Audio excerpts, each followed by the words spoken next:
Episódio 6. Como Deus se revela no livro de Êxodo. Ao terminarmos o livro de Gênesis, deixamos uma família vivendo no Egito. As promessas feitas a Abraão continuavam vivas, mas ainda pareciam distantes do seu cumprimento. A grande descendência prometida havia começado a crescer, porém aquela família ainda não possuía a terra que Deus havia prometido. A história permanecia em aberto. É exatamente nesse ponto que começa o livro de Êxodo. Mas assim como vimos em Gênesis, o protagonista da narrativa continua sendo Deus. À primeira vista, Êxodo parece contar a história da escravidão de Israel e de sua libertação. No entanto, à medida que percorremos suas páginas, descobrimos que o livro está, acima de tudo, revelando quem Deus é. Logo nos primeiros capítulos, o contraste é evidente. De um lado, encontramos um povo oprimido, sem forças para mudar sua própria condição. Do outro, encontramos um Deus que não permanece indiferente ao sofrimento daqueles que lhe pertencem. Quando Deus aparece a Moisés na sarça ardente, suas primeiras palavras revelam profundamente seu caráter. Tenho visto atentamente a aflição do meu povo. Ouvi o seu clamor. Conheço os seus sofrimentos. Essas declarações nos apresentam um Deus que vê, um Deus que ouve, um Deus que conhece. O Senhor não observa a história à distância. Ele conhece a dor do seu povo porque está atento a ela. Nada do que acontece escapa ao seu olhar, e nenhum clamor sincero deixa de ser ouvido. Mas Deus não apenas vê, não apenas ouve, não apenas conhece, ele age. Talvez uma das frases mais marcantes de todo o livro seja quando Deus declara a Moisés: "Desci para livrá-los".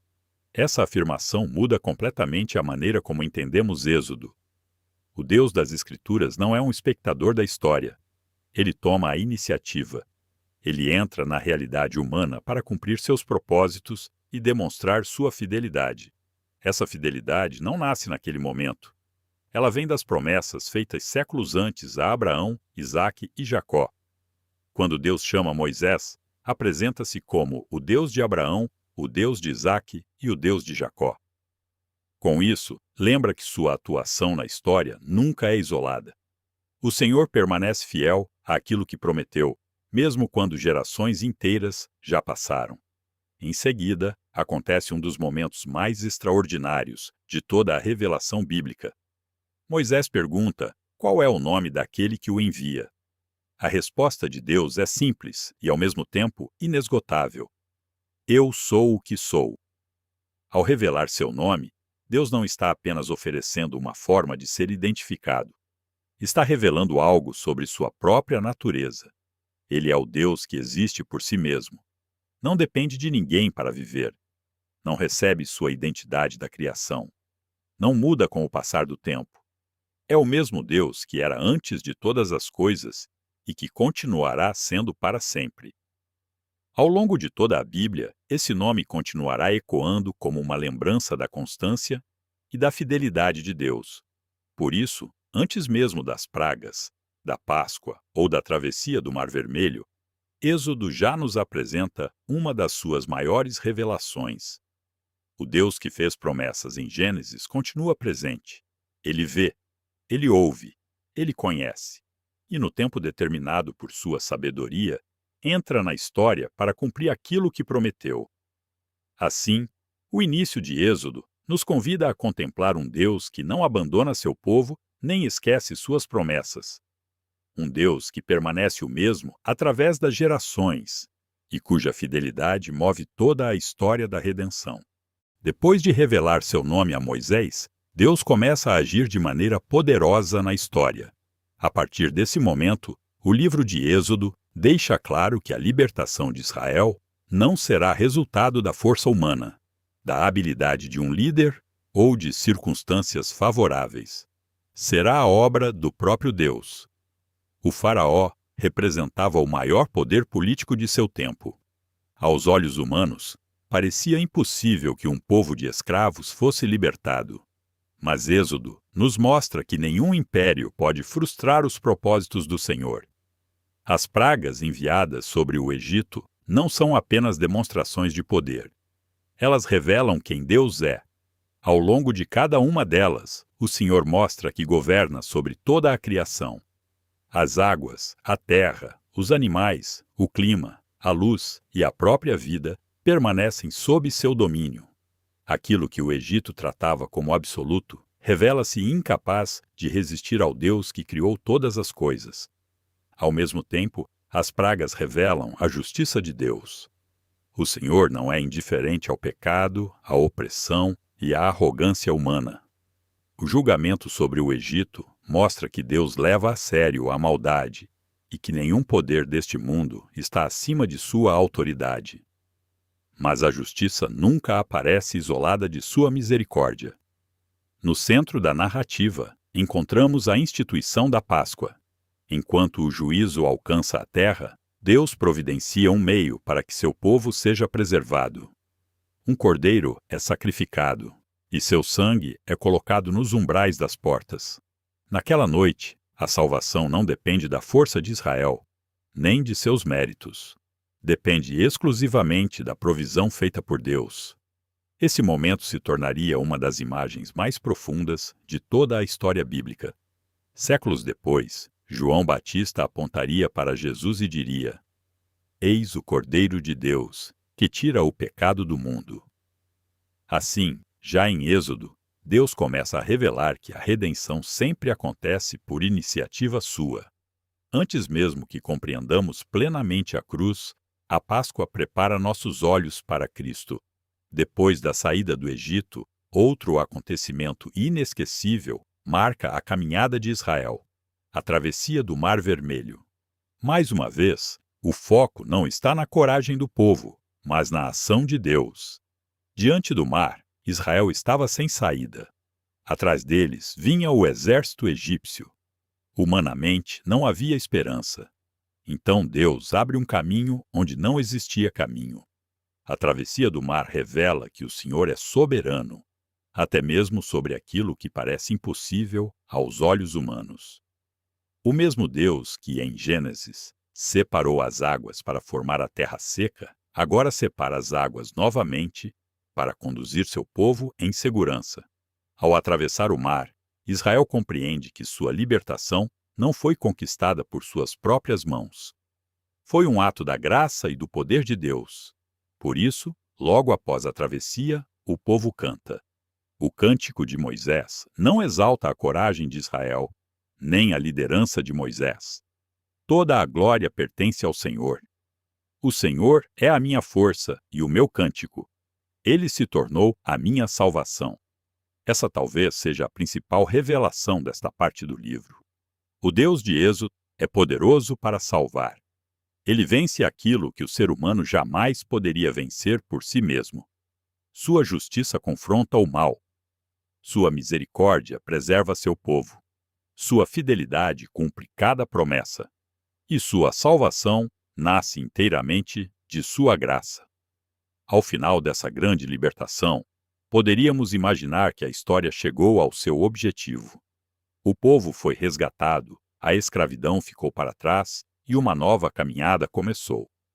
Mas o livro de Êxodo ainda guarda uma revelação mais profunda sobre Deus.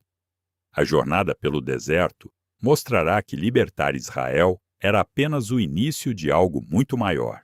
Depois da travessia do Mar Vermelho, poderíamos imaginar que a missão de Deus havia sido concluída. O povo foi libertado. A escravidão ficou para trás. Os inimigos foram vencidos. Mas, surpreendentemente, o livro de Êxodo está apenas entrando em sua segunda metade.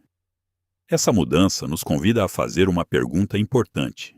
Se o objetivo de Deus era apenas libertar Israel do Egito, por que a maior parte do livro acontece depois da libertação? A resposta começa a aparecer quando o povo chega ao Monte Sinai. Ali, Deus chama Israel para perto de si e estabelece uma aliança. Antes de entregar qualquer mandamento, o Senhor lembra o que havia feito por eles. Vós vistes o que fiz aos egípcios, e como vos levei sobre asas de águia e vos trouxe a mim. Essas últimas palavras são especialmente significativas. Deus não diz apenas que os tirou do Egito. Ele diz que os trouxe para si. Desde o início, percebemos que a libertação tinha um propósito maior do que simplesmente mudar a condição de um povo. Deus estava formando um relacionamento de aliança com aqueles que havia resgatado. É nesse contexto que o Senhor entrega os 10 mandamentos. Muitas vezes, eles são vistos apenas como um conjunto de regras. No entanto, em Êxodo, eles aparecem como a resposta de um povo que já foi alcançado pela graça. Israel não obedece para ser libertado. Israel obedece porque já foi libertado. A obediência não é o caminho para conquistar o favor de Deus, mas a resposta de quem experimentou sua salvação. Além disso, os mandamentos revelam o próprio caráter de Deus. Ao proibir a idolatria, Deus revela que somente Ele é digno de adoração. Ao condenar a mentira, mostra que é um Deus de verdade. Ao rejeitar a injustiça, revela sua retidão. Ao ordenar o descanso, manifesta seu cuidado e sua bondade. Cada mandamento nos ensina algo sobre aquele que os deu. Conhecer a lei, portanto, é também conhecer o legislador. Mas a narrativa de Êxodo não demora a mostrar a fragilidade do coração humano. Enquanto Moisés permanece no monte, o povo constrói um bezerro de ouro e passa a adorá-lo. Aquele que havia testemunhado as pragas, atravessado o Mar Vermelho e ouvido a voz de Deus, agora troca a glória do Senhor por uma imagem feita por mãos humanas. Esse episódio revela uma verdade que atravessa toda a Bíblia.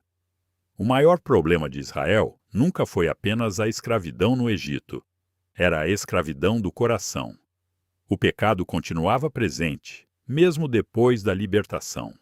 Diante dessa rebelião, poderíamos esperar que Deus rejeitasse definitivamente seu povo. Mas Êxodo nos revela mais uma vez quem Deus é. Sem ignorar a gravidade do pecado, o Senhor age com justiça e, ao mesmo tempo, demonstra uma misericórdia extraordinária. A aliança é renovada, não porque Israel tenha sido fiel, mas porque Deus permanece fiel às suas promessas. Nesse contexto, encontramos uma das declarações mais belas de toda a Bíblia sobre o caráter de Deus. Quando Moisés pede para conhecer sua glória, o Senhor passa diante dele proclamando seu próprio nome. O Senhor, Deus compassivo e misericordioso, tardio em irar-se e grande em amor e fidelidade, que mantém o seu amor por milhares e perdoa a iniquidade, a transgressão e o pecado, embora não deixe o culpado sem punição. Poucas passagens resumem tão claramente quem Deus é. Sua santidade não elimina sua misericórdia. Sua justiça não contradiz seu amor. Seu perdão não ignora o pecado. Em Deus, todos esses atributos coexistem em perfeita harmonia. Ao final dessa etapa, percebemos que Êxodo não está apenas narrando a libertação de um povo. O livro está revelando um Deus santo, justo, misericordioso e fiel, que chama homens e mulheres para viverem em aliança com Ele. Mas ainda resta uma pergunta. Depois de libertar seu povo, fazer aliança com Ele e revelar seu caráter, qual é o propósito final de Deus? A resposta será encontrada nos últimos capítulos de Êxodo, e ela muda profundamente a maneira como compreendemos todo o livro. Ao chegarmos aos últimos capítulos de Êxodo, vale a pena fazer uma pergunta. Por que Deus libertou Israel? À primeira vista, a resposta parece simples. Para tirá-los da escravidão do Egito. Sem dúvida, isso faz parte da resposta. Mas, ao observarmos atentamente a narrativa, percebemos que Deus estava conduzindo seu povo para algo ainda maior. Depois das pragas, da Páscoa, da travessia do Mar Vermelho, da aliança no Sinai e da revelação de seu caráter, o livro dedica longos capítulos à construção de um lugar muito especial, o tabernáculo. À primeira vista, esses capítulos podem parecer apenas uma descrição detalhada de cortinas, móveis, sacerdotes e utensílios. Muitos leitores chegam a pensar que a narrativa perde seu ritmo nesse momento. Mas acontece exatamente o contrário. Esses capítulos revelam o verdadeiro destino da jornada. O tabernáculo não é um detalhe no final do livro. É o seu clímax. Quando tudo está pronto, lemos estas palavras. Então a nuvem cobriu a tenda do encontro e a glória do Senhor encheu o tabernáculo. Com essa cena, Êxodo alcança seu objetivo. O Deus que ouviu o clamor de seu povo. O Deus que desceu para libertá-lo. O Deus que revelou seu nome. O Deus que fez aliança. Agora passa Bu a habitar no meio daqueles que resgatou. Talvez aqui encontremos a revelação mais profunda de todo o livro. Costumamos pensar que Êxodo é, acima de tudo, o livro da libertação. Mas ao contemplarmos sua estrutura, percebemos que a libertação nunca foi o destino final. Ela foi o caminho. O verdadeiro propósito era que Deus habitasse com seu povo. Isso ajuda a compreender declarações que aparecem ao longo do próprio livro. Deus não promete apenas tirar Israel do Egito. Ele promete: eu tomarei vocês por meu povo e eu serei o seu Deus. Essa sempre foi a grande esperança da aliança. Mais do que libertar um povo da escravidão, Deus estava formando um povo que viveria em sua presença. Quando olhamos para toda a Bíblia, percebemos que esse desejo percorre as Escrituras do começo ao fim. No Jardim do Éden, Deus caminhava com o homem. Em Êxodo, sua glória enche o tabernáculo. Nos Evangelhos, João declara que o Verbo se fez carne e habitou entre nós. Em Jesus Cristo, Deus vem viver no meio do seu povo de maneira plena e definitiva. Aquilo que o tabernáculo apontava encontra seu verdadeiro cumprimento na pessoa do Filho de Deus. E a história não termina aí. Nas últimas páginas da Bíblia, em Apocalipse, ouvimos uma promessa que ecoa tudo o que vimos em Êxodo. Eis o tabernáculo de Deus com os homens. Deus habitará com eles. Eles serão o seu povo e o próprio Deus estará com eles. Percebemos então que Êxodo não é apenas a história de uma saída. É a história de uma aproximação. É a revelação de um Deus que toma a iniciativa de resgatar pecadores para viverem em comunhão com Ele. Ao encerrarmos este livro, contemplamos um Deus que vê, ouve e age. Um Deus poderoso para libertar, santo em seu caráter, fiel às suas promessas e abundante em misericórdia. Mas, acima de tudo, contemplamos um Deus que deseja habitar com seu povo. Essa é uma das grandes mensagens de Êxodo. A libertação era necessária, mas ela nunca foi o destino final.